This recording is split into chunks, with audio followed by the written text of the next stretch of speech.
Torah Life Ministries come out of the world. Messiah people seek the truth.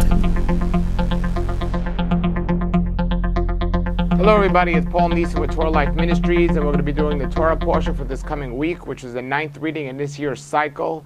It's Genesis 37:1 to 40:23. Now this is one of my favorite books. This is the book of Joseph, where we see Joseph and the beginning of his wonderful story, and one of the reasons why I say he's probably one of the most strongest men in all of the scriptures, because I know the weakness of a man is through the beauty of a woman. Even King David couldn't succumb and avoid the beauty of a woman and the temptation of that beauty, where he sinned and committed murder and adultery because of the beauty of a woman. But Joseph was different. Joseph was strong, as it shows here, we're going to see this week.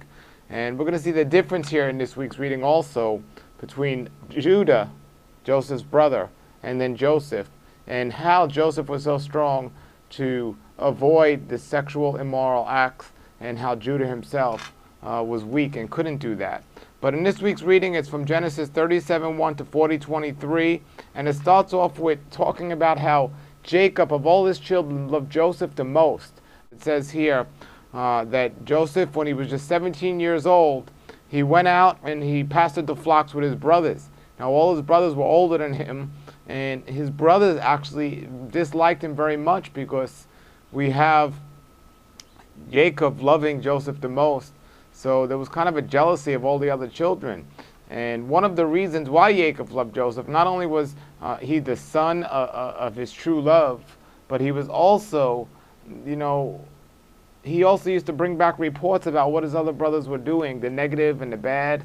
And yes, and maybe in maturity he would have said, instead of me bringing these reports back to my father and getting my brothers in trouble, so maybe they're going to hate me or not hate me, maybe that might have been the mature thing to do at first.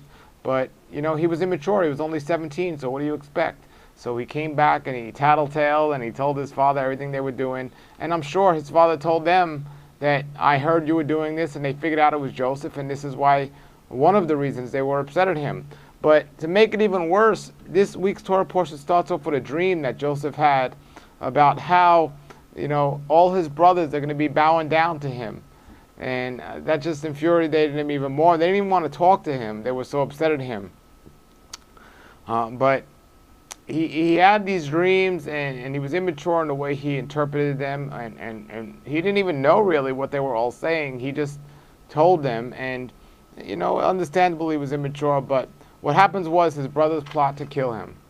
It starts off where his father gives him this beautiful coat with these long sleeves and these multicolors, just because he loved him so much.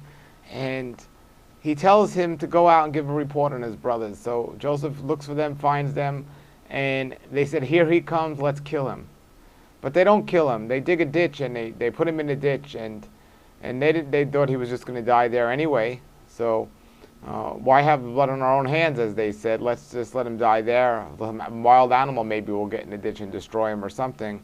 But then a caravan comes along, and they were going to Egypt, and his brothers sell Joseph to the caravan for some oil. And oil at that time was used the way we would use money today. It was used as a valuable possession. But they took Joseph into slavery in Egypt. The caravan sold him to Pharaoh in Egypt, and he ended up being in one of the leaders in Egypt, one of their houses. And this here is the most amazing part. It says here in Genesis 39:1, Joseph was brought down to Egypt, and Potiphar, an officer in Pharaoh's captain of the general guard, bought him from this caravan. And what happened was here, now this is why Joseph was so strong, and this is why this is one of my greatest examples of scripture of how men are supposed to respond and should respond when they're tempted to immoral sexual acts, we'll say. Here's what happened. Joseph was working, and everything, just like his father Jacob, everything he touched was blessed. Just like Jacob blessed Lavan and the flocks and everything else out there, well, Joseph was doing the same, and everything in Potiphar's house was blessed. So Potiphar gained so much trust in the Hebrew, Joseph, where he said, everything in my house you can have, everything. But Joseph knew, and it was understood, the only thing off limits to you is my wife. Well, the wife of Potiphar, she She admired Joseph very much, and when Potiphar was out of the house, she tried over and over again to try to sexually entice Joseph to sleep with her. And, I don't know how many men would have been able to resist something like this situation. And I use King David as the example because men are just built a different way. Joseph wasn't married. He wasn't cheating on his family or his wife, but he was, and he knew he was cheating on our wonderful Creator. As he says here in Genesis 39:9, it says, how can I do such a wicked thing and sin against my Creator? That is amazing because he wasn't married here, but he was married. He knew that he had a Creator. And he said, how could I do such a sin against him? And that's the way we need to be thinking. So what did he do?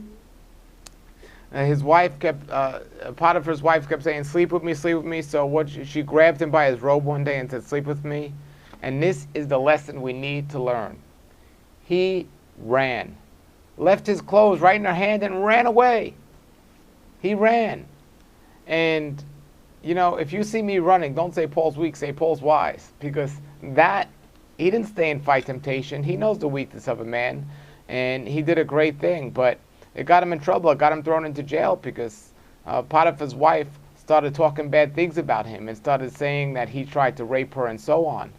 Well, some people say that this might go back to Joseph talking bad things about his brothers, and this was the kind of the consequence of that because there's a cause and action to everything. So his immaturity, he would bring a bad report to his father. So here we have the wife of Potiphar bringing a bad report about Joseph. But it all is in our Creator's plan, and Joseph gets thrown into jail. And then in jail, he's put in charge of the chief baker, and he's put in charge of the cupbearer, and he interprets their dreams. And he says, remember me when these dreams come true, to the cupbearer and also the chief baker. Well, the dreams did come true, but they didn't remember him. And because of that, he spent much more time in the jail and much more time to actually get dreams and mature.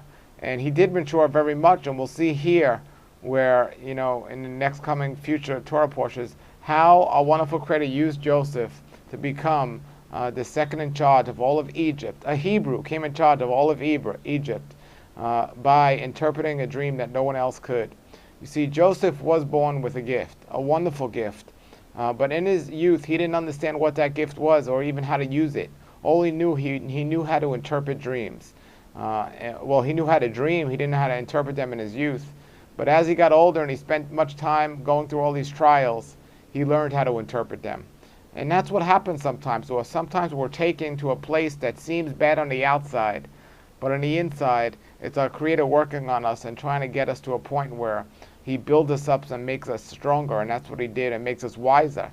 So He had a plan, and He had to take Joseph away from his family, away from his homeland, away from everybody essentially, and thrown into jail, where Joseph matured and he learned how to interpret dreams. And that ultimately got him to become the second leader in all of Egypt. And then we will see here in a future reading how he was reunited with his brothers. So we have to think about these different things now.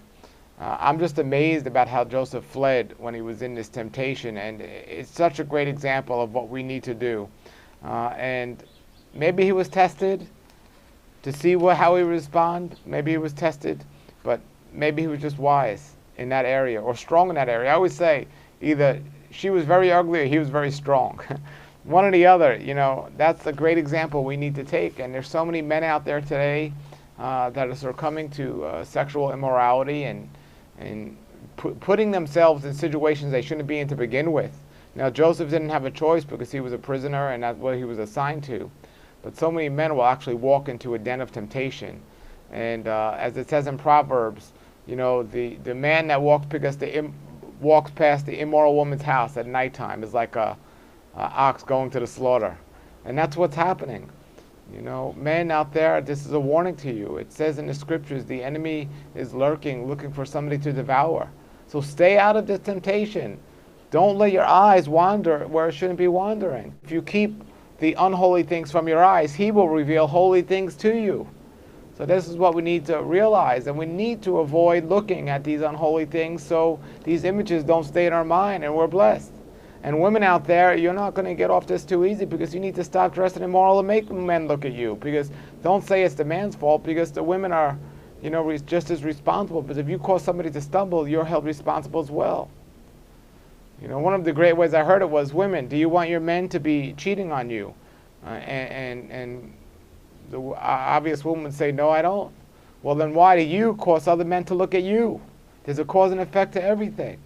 So men, you need to keep your eyes focused on the holy things, and women, you need to dress in holy ways.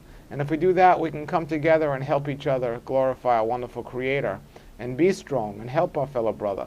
But we both can't do things to make our fellow brother or sister stumble. So this is what we need to realize, and this is what Joseph did. And as we'll see in the future, Joseph reunited with his family, and he did it in a wise way, and he continued to interpret dreams. And he was blessed for being obedient to our Creator. So this is the example we need. If you have any comments or questions, post them below the video here at Torah Life Ministries on healthwatchman.com. We answer all questions and comments. Just post them below and we'll get to them. We have a lot of questions to get to, and we will. And let others know about this if you think they're interested in it. Remember, we're up to coming up, this was the 9th Torah portion. We're coming up to the 10th one coming up next week. Until then, everybody, have a wonderful Shabbat this coming week, and we'll see you again soon on Torah Life Ministries. Shalom, shalom. Torah Life Ministries come out of the world. Messiah people seek the truth.